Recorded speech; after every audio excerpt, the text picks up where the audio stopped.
आत्मा को नया जन्म कैसे मिलता है? कौन तय करता है उसका शरीर, परिवार और भाग्य? मृत्यु के बाद आत्मा का सफर खत्म नहीं होता, बल्कि एक और अध्याय की शुरुआत होती है। गरुड़ पुराण कहता है, पुनर्जन्म कोई संयोग नहीं, बल्कि यह पूरी तरह पूर्व जन्म के कर्मों से जुड़ी हुई एक दिव्य योजना है।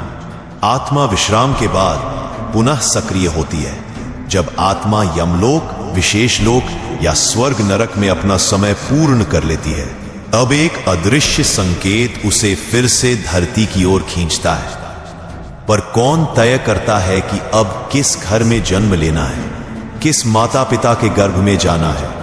कौन होगा भाई, कौन होगी बहन, कौन होंगे गुरु और किससे होगा प्रेम या घृणा?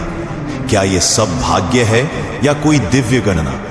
यह निर्णय होता है चित्रगुप्त की गणना और ब्रह्मा के निर्देशों से। गरुड़ पुराण कहता है, ब्रह्मादेव पुनर्जन्म की संपूर्ण रूपरेखा तय करते हैं, परंतु आधार होता है आत्मा के पिछले कर्म।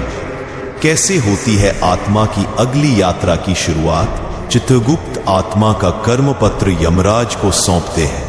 यमराज उस आत्मा के गुण, दोष और आत्मिक प्रगति के आधार पर उसे आगे भेजने का आदेश देते हैं। फिर आत्मा वायु वेग से पुनः पृथ्वी की ओर यात्रा करती है। अब ब्रह्मा के लोक में एक दैवी गणना होती है। कौन सा परिवार आत्मा के कर्मों को झेल सकेगा? कौन से माता पिता उस आत्मा को जन्म देने के योग्य हैं? कौन सा वातावरण उसके कर्मों को फल देने का माध्यम बनेगा? आत्मा को कौन सा शरीर मिलेगा?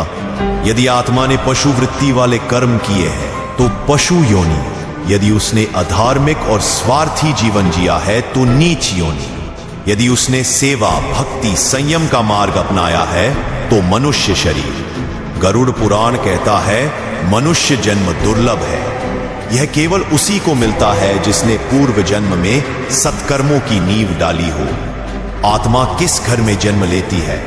अब सबसे बड़ा प्रश्न, परिवार कौन तय करता है? गरुड़ पुराण में इसका उत्तर स्पष्ट है। आत्मा उन्हीं माता पिता के पास जाती है जिनसे उसका पिछले जन्म में कोई अधूरा कर्म या रोम जुड़ा होता है। कोई पिता बनता है क्योंकि उसने आत्मा को पूर्व जन्म में सहारा दिया था।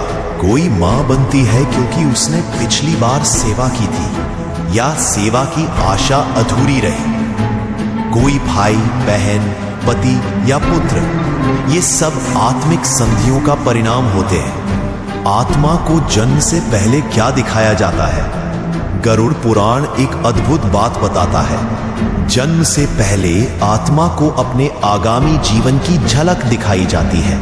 उसे उसके भावी सुख दुख, शरीर की सीमाएं, रिश्तों के उतार चढ़ाव, सब कुछ दिखाया जाता है और तब आत्मा स्वीकृति देती है।